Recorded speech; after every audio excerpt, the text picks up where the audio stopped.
Hi, I'm Kevin Liston, And I'm Joshua Crocker, and this is Kicking for a Living. a podcast about martial arts and business from two martial arts instructors.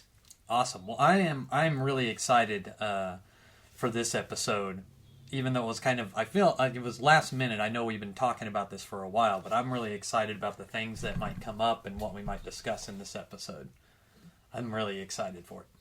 So we wanted to give you some more stories about our experiences with martial arts and everything related to that. So we're going to talk a bit today about memorable experiences with events, seminars, tournaments, all the like we've been to, we've hosted, anything like that. Just some of those things that have happened at our dojo or outside of our dojo, and I was thinking about it, and I'm like, man, it was really hard, and you mentioned this, to nail down and pinpoint which ones we want to talk about. You know, we could probably do this for hours. I was going back last night, looking through some pictures, and then just trying to remember everything we've done in the last few years, or even some of the things we did several years back when we first opened, trying to pick the perfect stories to talk about today. Yeah, I ran through several in my head, but kind of narrowed it down to I think three, and I hope these come across as good or interesting. I don't know, but I think I've narrowed it down to kind of three that I want to talk about. I've got about two or three as well. I hope we don't overlap. And our goal with this is we're going to be specifically looking at experiences outside of classes. So these aren't going to be, our experiences in a class or just kind of regular teaching. These are more the other things we've done, again, seminars or tournaments. A lot of these are things we maybe even had to go to another place to experience, or was kind of a big event we had at our own dojo. That was more the approach we took. And I at least know for me, when I was thinking memorable experiences, they weren't necessarily my favorite experiences. I definitely think there's a lot of overlap with, I enjoyed these experiences, but I also wanted to go with the ones that kind of left an impression on me. Yeah, and we could probably do a whole nother topic about things that have happened in the dojo during a specific class, but we were trying to go outside of that, and just some things that we've seen, we've witnessed, we've been a part of. And now another one popped in my head that I was like, now I got four. All right, we'll have to see how this goes. Just get started, see how long our stories take. Would you like to go first then? Well, since I seem to have more, then I'll get started. So one of the memorable stories that I wanted to talk about was Century Martial Arts. They're right in our backyard, but they would always put on a Martial Arts SuperShow. Every summer, they would do this for years and years and years. COVID, unfortunately, kind of put an end to it. They still do it virtual for some, but to kind of sum up, to give you an idea, to give the audience and everyone an idea, they would invite martial artists, school owners, martial art business owners, competitors, anything martial arts related. It was like a big expo, and they would have guest instructors and speakers and presenters, and they would do like a big opening ceremony night. I mean, thousands upon thousands of people. Vendors would be there with all kinds of different things, and you would have a list of like who was speaking and who was a presenter. And so I would go to I'm going to start dropping names. For most people, they're going to be like, huh? But for those of you who might know these people, like some of them were, Melody Schumann would do a presentation on like how to teach kids and things like that. Or they would talk about business, or, Frank Silverman would do a presentation on the business of martial arts. But sometimes they would get well-known martial artists, Superfoot Bill Williams, to lead a warm-up or a workout in the morning, or Benny the Jet Yaquires, or da-da-da-da-da. And the one that I wanted to talk about was Hickson Gracie came and did a jiu-jitsu seminar. And I was like, well, I was only a white belt in jiu-jitsu at this time, I think. And I was like, well, I've got to do that. I just started jiu-jitsu. I was just getting into it. I mean, do a seminar with Hicks and Gracie, that's a pretty big deal. And so I signed up for that seminar, and it was about hidden jiu-jitsu. And the seminar was great. We were going over all these techniques and things like that. But what made it memorable, and the reason I want to talk about this, was as we're all training, we see the doors open and everyone kind of looks over and we see a whole bunch of other martial artists come in. Well, it was pretty much the whole Gracie family was coming in. And this was the seminar where they awarded him his 9th degree black belt. So I got to be there for a little bit of Gracie history where Hickson got awarded his 9th degree black belt by all his brothers and siblings. You know, of course, what does everyone do? They run, they get their phone out and start videoing it as much as possible during this time. And I'm sitting here just like, oh my gosh, you know, what can I, you know, can I get a video of this? Can I get pictures? Can I get this going on? And so here I am, a white belt in jiu-jitsu. I know all these other black belts in jiu-jitsu who are like, you know, I've trained with him before, but I've never been a part of that history. Here you are, a white belt, you know, and you get to witness this cool thing. And so that was just, it was very memorable. It was also memorable because the first thing he did was try to deny the belt. He tried to not accept it. He tried to say like, oh, I'm not ready for it. I appreciate it. I'm not ready for it. I think it was probably part of a big show, but I remember it, whether it was, you know, planned or not, him, you know, trying to refuse the belt.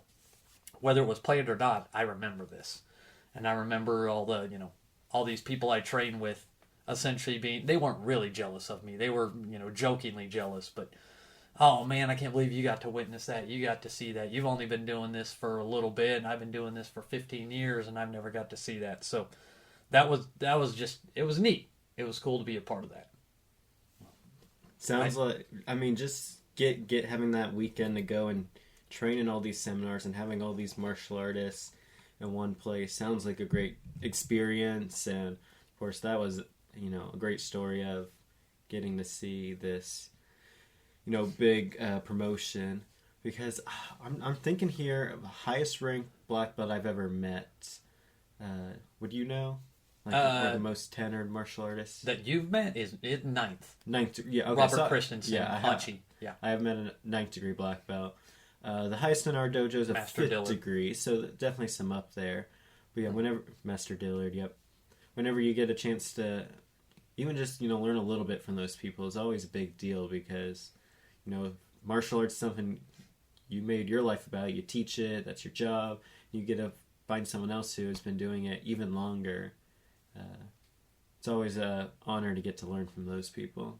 Well, and this is also kind of that, you know, that was a big moment in jiu-jitsu history. Jiu-jitsu obviously got popular with UFC in the 90s and things, but just to kind of see that happen and be there. And of course, there was, you know, probably 100+ other people at this seminar with me all witnessing the same thing.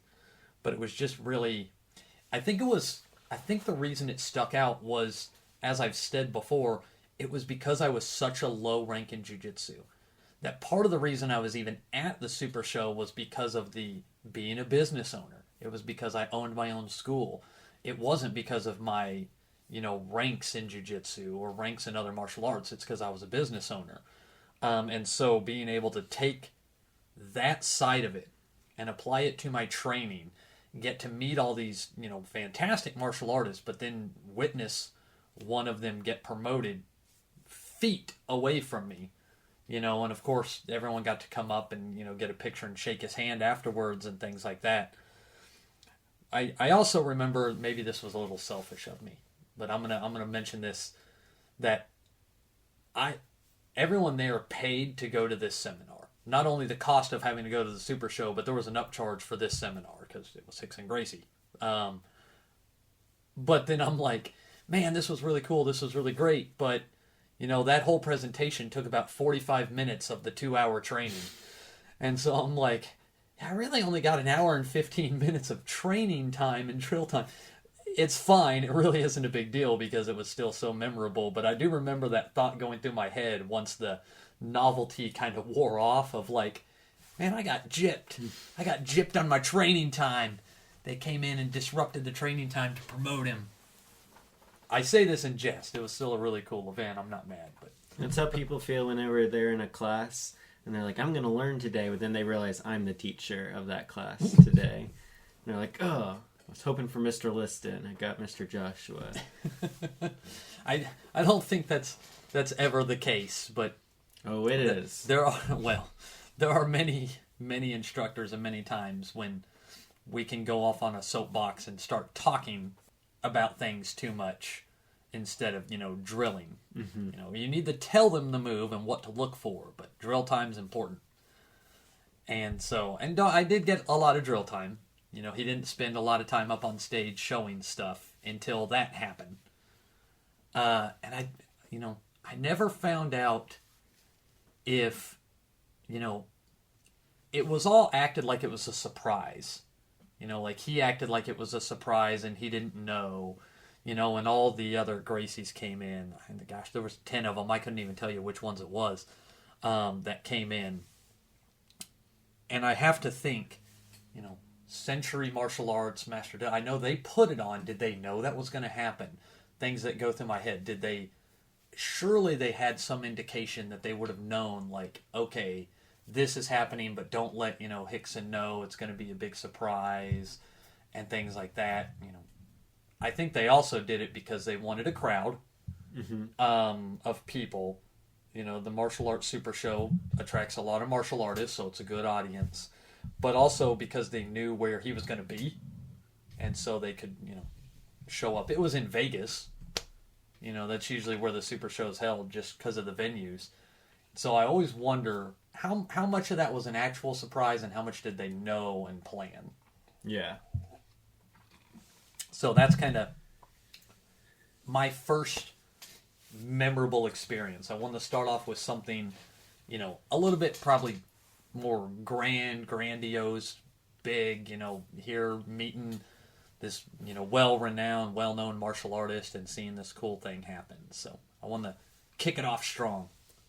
I had a lot of trouble coming up with ideas or experiences to talk about because I've been doing this for so long and since I was so little that there's a lot of very memorable experiences I've had at the dojo or relating to martial arts as I've grown up. But a lot of those also, they maybe weren't martial arts specific. Sure, it happened either at an event or class relating to the dojo, but they weren't really memorable because of martial arts. So I try to go with specifically ones that relate to training or teaching or anything on that wavelength, which nailed it down a little bit for me. But I did want to give an honorable mention of probably one of the more memorable experiences I've had and continue to have, and that was probably my black belt testing. But the reason, I really want to talk about that, but the reason I can't is because I don't actually remember much of any of it. So can't really say it's a memorable experience if I have so few memories from that testing. It's been 5 years now. 5 years ago that I tested for my black belt. Well, and we've done a black belt testing every year, and you've been at all of them. Yeah, so you've done. I missed the very first black belt testing we hosted when my mom tested for her black belt. But then I tested for my junior black belt, the next one, and then I haven't missed one since. Right. So the ones I remember, the one I think I remember the very least amount is very possibly my actual black belt testing. We knocked the senses out of you, so we did our job right. I was going through and looking for pictures from my testing, and there's some of me receiving my belt at the park the next morning, but I can't really find any pictures from the actual test or from our sparring time. Versus, our last testing where I made a documentary afterward, very different, us keeping track of things back then. So I remember more from my junior black belt testing, the very first one, than I do from my actual overnight black belt testing the next time around. Do you think that because of that, because, there weren't a lot of pictures, part of the reason that you love doing this media so much, because you're always getting pictures. You do a documentary, you do a yearbook. Do you think part of that is you want other students to be able to capture the memories that maybe you weren't able to capture or didn't capture? Oh, I definitely think that's part of it. I don't necessarily think it's because I didn't get all those memories captured necessarily. I think it's just very much my love of, telling stories and creating things that I see black belt testing, which has always for me been a big experience and one of my favorite weeks of the year, even now as a teacher. And we talked about this a few episodes ago, that I want to, pretty much tell the story of why this is such a great training experience. And yes, a part of it is I want to highlight and give those students testing a memory as well. So I think it's, yes, a little bit to what you said, but also I think that's just in general what I enjoy doing and who I've always been, is that kind of telling stories. Yeah, you are good at that. You've always been good at that. So what, you said you remember your junior black belt more. What do you remember from your junior black belt? So some of the things I remember is first, I maybe don't remember the specific details, but the run that we did, first time I went on that. And at that point, I probably hadn't done a lot of running before. I was a lot younger. I've done more running since. So that was kind of a new test for me. I remember the sparring. I remember some of the people there at a spar. Since I was one of our first students to test for black belt, back then we would just, bring in the best fighters we had. Some of them were just advanced rank, some were black belts. It was a mix. Right. Yeah. Sparred them. And then your startup. I remember bits and pieces from the evening. I remember, working on kata forever. Chungji kata, form, one of the basic level taekwondo form in our system. It felt like an hour, at least 30 minutes of just doing that kata and being told, fix your stances, do it again, fix this little thing. And it was just over and over again. And this is late at night. I was always early to go to sleep, so I was tired. Eventually I remember, it's almost midnight, and then I'll get to go home, rest for a bit before being back in the morning. But as a small kid, you told me I had to knock over a bag, because that was something I never could do. So we had that blue bag right there, and I had to knock it over with a side kick. And at that point, I'm sure the only time I knocked a bag over was with like a flying side kick. So I had to run up to knock the bag over. So I just, kept kicking the bag, and I wasn't allowed to leave the dojo that night until I knocked it over. And I eventually did, left, and then in the morning... You were allowed to leave, you accomplished your goal. Yeah, I accomplished my goal, was super proud of myself, left. And we don't really do this anymore, because now when the black belts come back, we just make them clean while we all go to breakfast and talk about them. I'm joking. At that point, we've seen them all week. We don't want to talk about them anymore. But no, I remember, so I did have to clean up with whoever else was testing with me that time. But then you made me punch out a candle, I think it was, or light the candle and then maybe punch it out, something like that. I definitely had to light the candle, because I used to be absolutely terrified of fire. Huge fear of fire, so I had to just light a candle to get over that fear. We don't make them do like a fear test in the mornings anymore. We sometimes add it in as a challenge during the night. We talked about that last time. But yeah, I had to light a fire, or light a candle really, which I'm sure I was terrified of. So I remember that as well. And then we went to an old mall nearby, and I got my junior black belt. Oh yeah, we had that at the because I got the mall. Yeah, I got my junior black belt at the mall, and then I got my first degree black belt at the park up in Norman.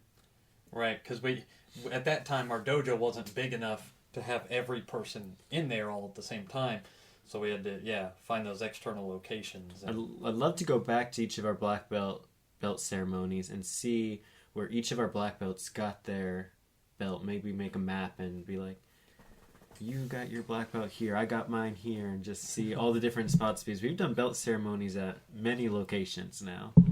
Yeah, several parks. We did it at the mall, which the whole reason we got the mall, mentioned Master Dillard, because he owned it.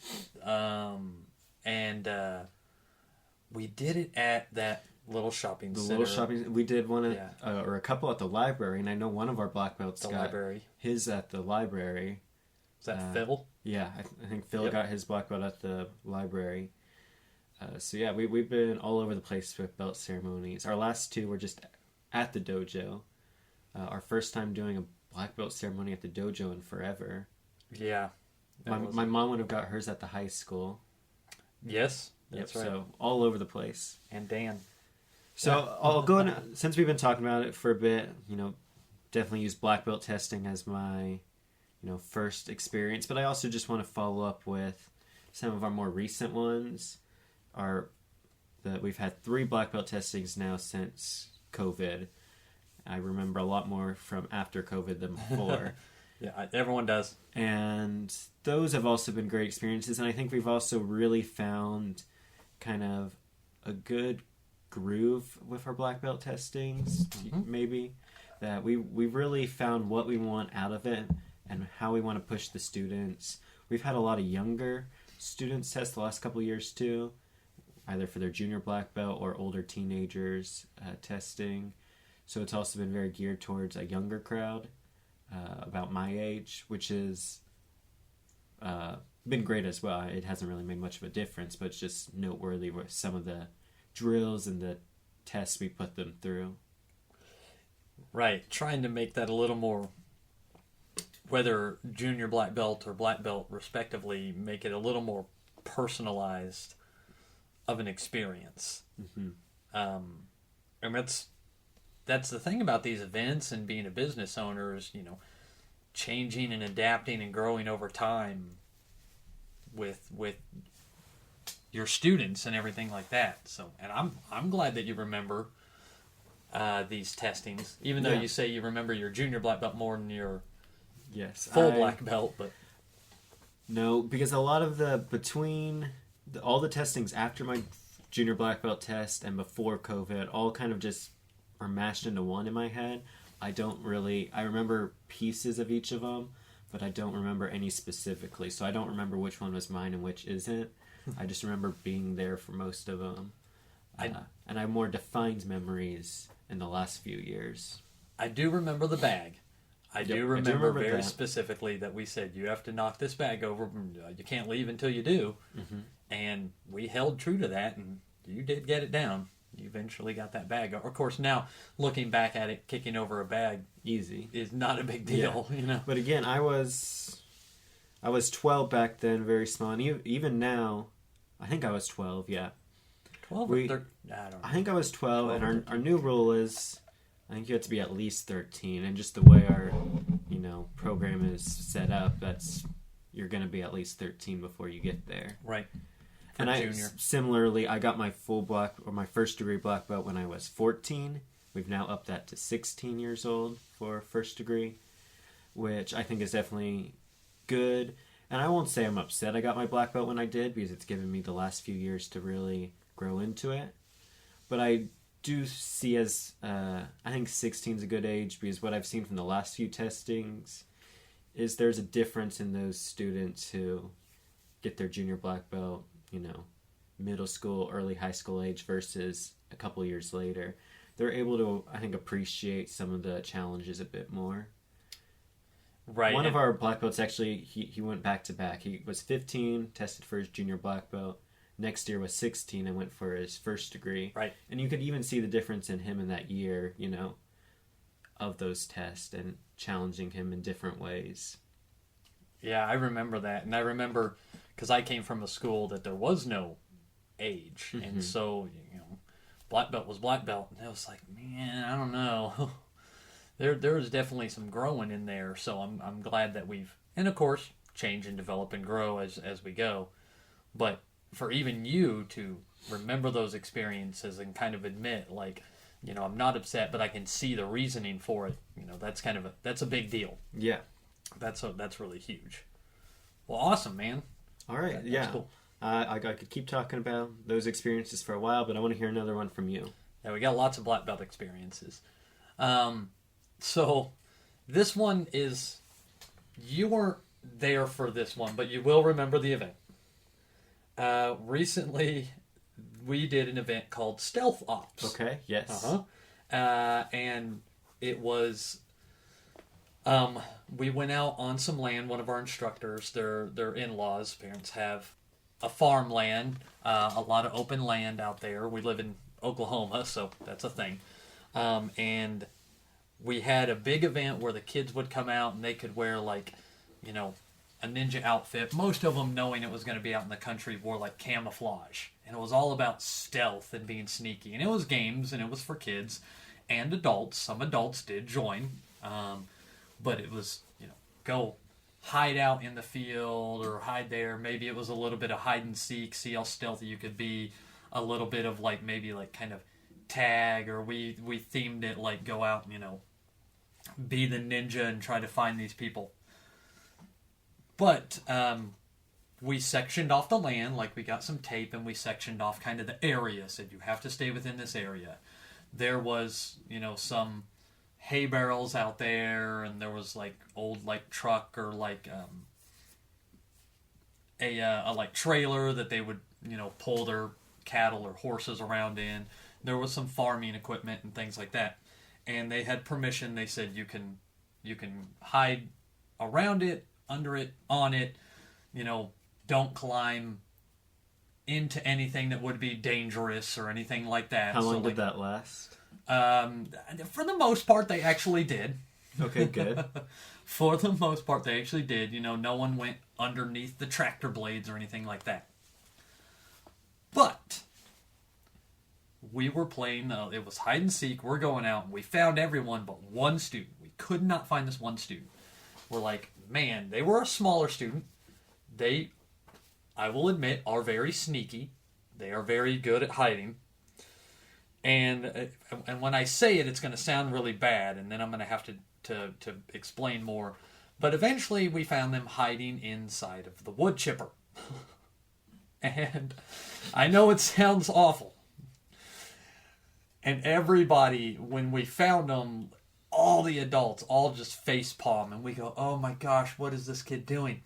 Now, to be fair, they were not in the actual wood chipper where like you would put the wood, the blades, nor were they in the place that goes out. There was on top of it a small like cubby hole you could get in, and I think what it actually was it was a hole that was designed to be removed for maintenance. So if you had to do any maintenance on it, they had this little cubby that you could take off and work on it safely without having to, put yourself under and things like that. And this kid was just small enough to fit in there without having to take it off. And first off, how they fit in there, I didn't even know it was open. I thought it was covered. So we look in there, of course, discussions had to be made after this fact, and all the adults were all like, oh my gosh, like let's not get a picture of that. let's talk to the kid about safety and things like that. But I remember this for several reasons. One, it was one of those like, oh my gosh moments. What are you doing hiding in there? But two, was this kid was so dedicated to not being found. They hid in there, and there was a wasp nest in there. Oh yeah.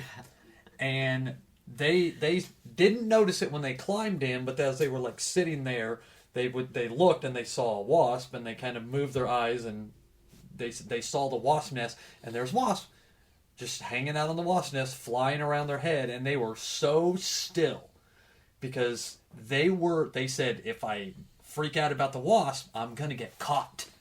And they didn't want to lose. They did not want to get found. They were like, I am gonna win this match. And so there they are, not only in this little like maintenance shaft for the wood chipper, which is not where they should have been in the first place, but there's a wasp nest also in there with them, and they refused to move out of there because they didn't care if they get stung, which you know how painful that is. Yeah. And it just, it just sticks. It's one of those moments that sticks with you because while, this kid shouldn't have been in the place they were in, you have to admire this dedication of, man, they were so still that they were just letting wasps fly around their head because they didn't want to get found. I suppose if they're ever in danger and they have to go hide, they're probably going to do a good job of it. They're not going to make any noises.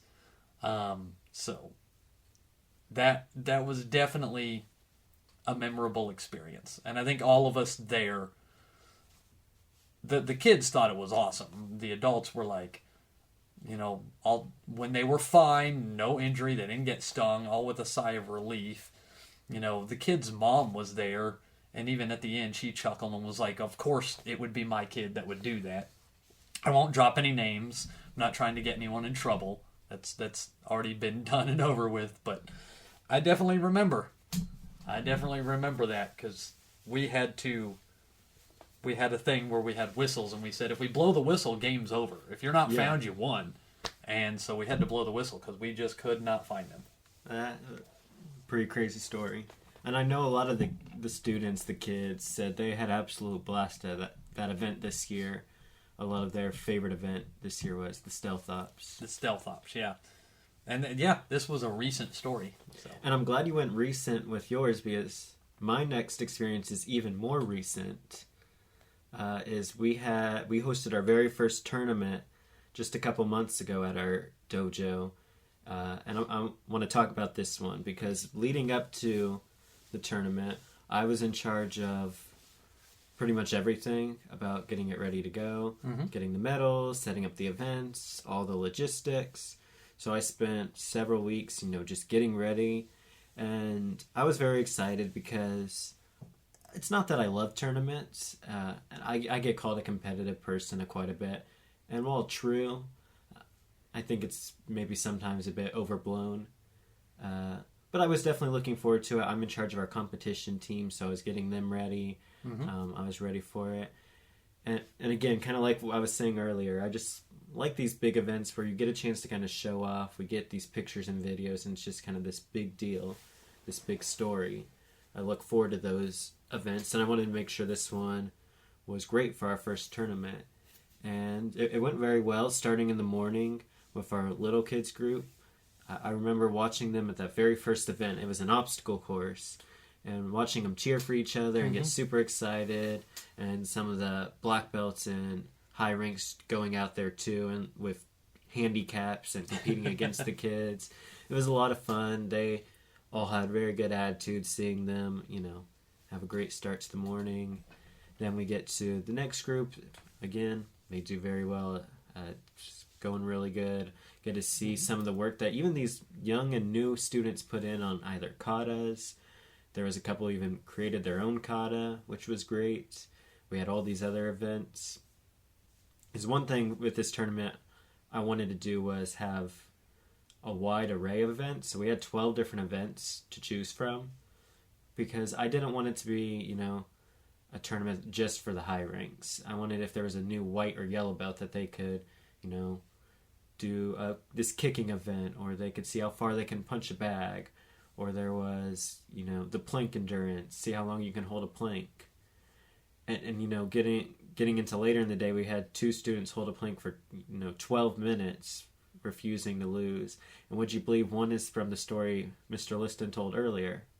You told earlier. The same one, actually. Yeah, same student. Yeah, stubborn to say the least.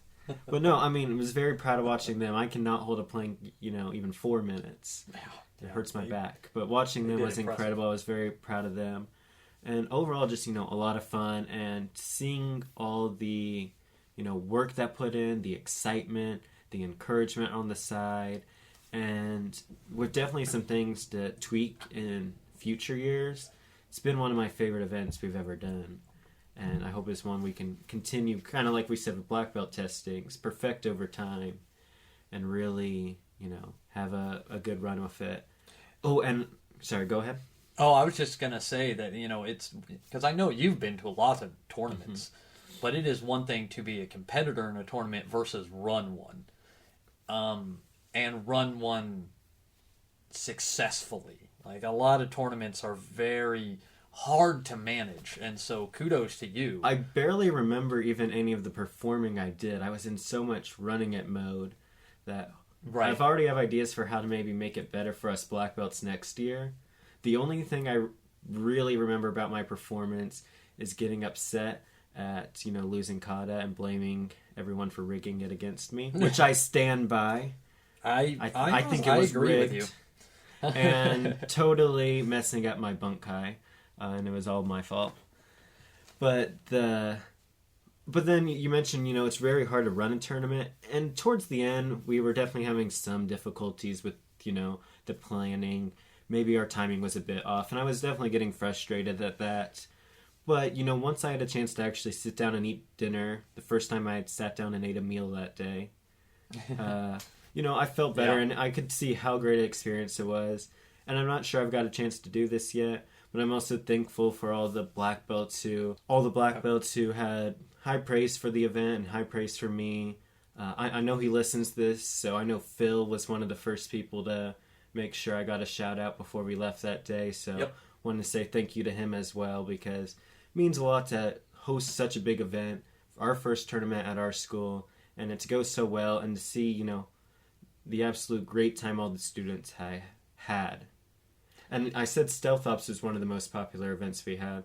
The other one I've heard high praise of this year was our tournament.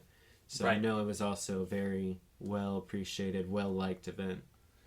Well, and because you mentioned at the very beginning, those, our littlest ones, we call little ninjas, 4, 5, and 6-year-olds, did the obstacle course. Mm-hmm. Miss Deb had her ladies, by request, the ladies requested to go through that same obstacle course as part of their workout, because they just thought it looked so fun and so cool. I think I went through it I did it with one leg. I had to hop through the obstacle course on one leg. Right. I know some of the black belts had to do it with their eyes closed. That was Others me. did it backwards. That was John. Yeah. Yep. Yeah. So that one was a lot of fun. Starting the morning with the little kids was great. They had a blast with it, and they had great attitudes. Well, and I think that's the biggest thing from that tournament is that everyone had such a good attitude. None of the kids got super upset. Maybe a few of them were like, oh man, I could have done better. They were over it within seconds. None of the parents got upset. There was even some debate over which kid won, and I remember the kid was like, it's fine, no big deal, you can give it to them, they're my friend, give them the medal, and the other one was like, are you sure? Like, just this conversation between our own students about, like, that good sportsmanship. So, yeah, well-run tournament. That was a lot of fun. I don't even think I've talked about my favorite moment from the day yet. Nope. And it's the reason I want to get back into training more jiu-jitsu, if I can find the time, is it was the free roll tournament we had in the middle of the day. We had, with you and Chris, 6 adults who rolled, and then our 7 kids who all were in a bracket together. And watching those, it was just so much fun. It was definitely, I think the most into it everyone was. Like, that whole room just felt like they were, on the edge of their seat watching, especially as you get towards the end. We had some matches go the whole 5 minutes, go down to points, and it was just so much fun watching as, one of the kids might get into a favorable spot on the ground, but the other one, was able to fight right back. Because they're all white belts in that class, so they're still new enough that, they probably make mistakes here and there. Oh, yeah. But they're also, good enough students that they know what they're doing, and they're able to, take advantage of the situation and still look good. It didn't look like they were just, rolling around with no clue. You could tell they knew what they were doing out there. Well, and I think for a lot of them who still come from kind of the more Taekwondo karate style, point style matches, it was just different for them to see and kind of bridge that gap a little bit there. Because I know that the fight sim that we ended up doing the other day, like that was fun too. Also like they enjoyed watching that, and we need to do the adults on that one as well. We still haven't even finished the tournament.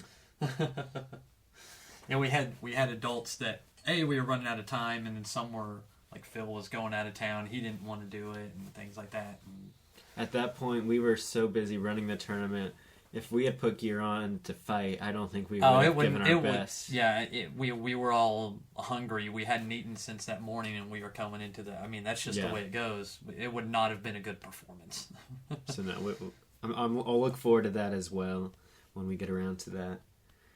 If you have any quick stories you want to share real quick of other experiences, we got a few minutes left before we have to go. Man, so I was thinking, and quick like shout outs on some memorable moments here. I remember I've done not one, not two, but 3 different training sessions, workouts with Bill Superfoot Wallace. Again, all at the Super Show. Just every year, he always does an early morning workout, and we always go. Those were memorable. I remember getting a picture with, Chuck Norris and his wife. Like, he was there, and there was a big line for everyone to get pictures. And so that was cool. That was also cool because Master Dillard, who's one of my instructors and a great, great guy, knows him very well. So that was very memorable an experience.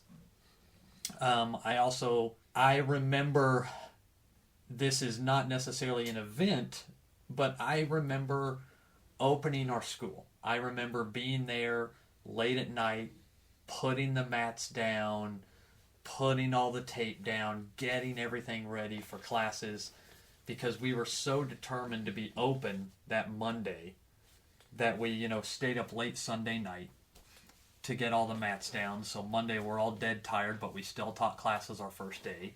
And I also remember that, I don't know if you were there this day, that our third day, Wednesday. Oh, no, I was not here that day, but I know the story. A tornado. Third day open, we have a tornado. We all have to go down to the restaurant just down the way from us and get in their shelter. And I remember helping one of the kids in the shelter who was really scared, and I remember one of the workers at the restaurant saying, hey, I appreciate you, helping all these kids down there. This seems like a good place that I want to take my kids. I just did it because I thought it was the right thing to do. But I remember that. I remember when we had a student in a parents' night out playing games and get so angry. Do you know where I'm going with this? Yeah. That they decided to go in the bathroom and use our toilet bowl. I've apologized cleaner. Already. It wasn't you. Instead of they got so mad that they got out of the game that they intentionally missed. But it's just those little experiences that... I remember the first class. It was a basics class with 18 students. I still remember that number. And I also remember some of the before we ever opened, going around the neighborhood with the brochures. Yep. You, me, and my sister, we went around sticking brochures on doors. We got one student out of the hours we spent doing that. That was our first student. Official student. Yep. I remember also being in our backyard at my old house, and you were out there with at least me. I don't know if my sister was there too. But you taught us Chungji for the first time, because that'd be one of the new katas we were learning. So I remember where I was when I first learned Chungji kata. And then I guess this isn't from when we opened, but I real quick wanted to mention back when we used to go to the skate park early Saturday mornings. You remember that? Uh-huh. Yeah, I'm we would do the work. Yep. This isn't something I think about a lot, so I don't know if you would say it's memorable in that sense. But I just remember some of those... early workouts and just, challenging myself, pushing myself. And, I always loved moments like that. Even when I woke up early, I did not want to be awake that early. They were exhausting workouts, but it was just something challenging. And I hope that we keep finding ways to have, things like that maybe aren't, always fun right away, but you're always glad and thankful you did them. Plus, I remember some of the people who used to go to those workouts early Saturday. And, you always feel nostalgic thinking about those old students you trained with, old peers and friends. Some that we, even though they've moved to other states, we still keep in touch with. A few, actually. Mm-hmm. So just a great group. So we would go early Saturday mornings to the skate park and then still have to teach classes. There were still classes that morning. That was back when we also did the bow staff in the park. Bow staff in the park, yep. I remember that event. Just across the way. And I will also say that we recently did a fun little recently, it was probably over a year ago, did an exercise where we all were like, what was the first event that Integrity ever hosted? And every single one of us said it was Alex's birthday. Yes, yeah. And then you corrected us. Because that wasn't it. What was the very first thing that we did? I don't even remember the exact location, but it was some strip mall in Norman, and it was a Sai seminar. Yes. Yeah, we learned Sais, and I had never picked up a Sai before then, because I had done some weapons before at a previous school, but they didn't teach Sai, so it was the very first time I got to learn Sai, one of my favorite weapons now. Yeah, it was like a little like kids athletic building or something, and they allowed us to come in there and host a seminar for 2 hours, and it was over Sais. I forget that one quite a bit, because we always say, the first event at our school at the dojo. Yeah. But technically a month or whenever it was before we did that. Because that was the first event the school, the business hosted, but our facility wasn't open yet. So, and when I think back on it, I'm like, oh, right, I do remember we have so many different, things going on like that. That, I remember when Master Chip Townsend came down and did a Kick Like Chip and leadership seminar, and we're all kicking the bag, and, I go up there as an instructor with all my students watching, and I throw a kick, and we were all sweating, and my foot slipped on sweat, and I fall down right in front of everybody. And I remember him looking at me as I stand up quick, and he goes, I didn't see anything. And I was like, There's that humbling moment. I used to do cool things in front of the school all the time. Then I became a teacher, and now I only do cool things when no one's watching. It does feel like that, doesn't it? So, I mean, lots of that was kind of our shout-out blitz-through events of things that, and I'm sure memory comes and goes. I got a couple more that, I made notes of that I didn't even get to. So those are more, they've got some negative aspects to them too, so I decided to hold off on those ones. They were still positive experiences, but one of the reasons they were positive is just because, sometimes you learn from your own mistakes or the mistakes of other people is right. What makes those a bit more memorable. But yeah, we might have to do a part 2 to this, at some point. Or maybe just, some of the events that we've gone to, because, I mean, I've gone to several events with several other instructors that I've learned a lot with, and I feel bad not mentioning them, but, it's not that it wasn't a memorable experience and I didn't get a lot of great training. It's, I only have so much time. And I was trying to go with more something unique about it, more than just, a training or something like that. And just to finish today's episode, is that, there's so much great things that happen in classes, but these events, these seminars, if you get a chance to have a experience opportunity like this, I would definitely take it, because, it's different. And when you're outside of that normal routine, and when you do have something big that a lot of people have put work into getting ready, or you get the chance to meet someone new and different, there's a lot that you can take away from that. Even if it's, you don't have some crazy story, you might just take away with a simple technique. We had a guest instructor a couple years ago who she just taught a really simple sparring concept that I still use and teach to this day. So yeah, it was the jab. The jab, yeah, it was all about using a jab. Yeah, but I still, remember that from when she came down. So yeah, if you get a chance, and that's why, one of the reasons as a business owner, and we work at, a school, that we try to have so many events is because we want to give chances to our students. We think we're not going to host an event if it's not something we're excited about. Right. And whether you're new to martial arts, you're a martial artist yourself, and go do some events with other schools. See if you can get guest instructors. Just do something new. Work with your student. Like just that different experiences to put in your brain. And you never know what'll happen. Sometimes you get really memorable things that just pop up out of nowhere. So I was really excited to get to go through some of these. Yeah, no, today was a really fun episode. Awesome. And good little wrap up too for the season. Yeah, our last episode of season 1, we're going to go on a pretty short hiatus. We won't be gone long because we want to get back and record more episodes soon. But I know you've got a vacation coming up. We're about to move to our new facility. So we're going to be busy for the next month or so. But then we'll get back in. We'll have new episodes shortly, starting with season 2. Looking at more guests we can have on, more topics. If there's something you want to hear us talk about, let us know. You can always reach out to us as a team or individually, or you can just leave a comment on this episode. And we'll definitely see if we can get that into our schedule for future episodes and future topics. Yeah, ask us questions. We want to do an episode where we answer all your questions. So let's build those up. We'd love to have a Q&A. Or if there's, if you even know us personally and there's someone you want us to bring on as a guest, another one of our instructors let us know. We're really excited. We got a lot of exciting plans for season 2.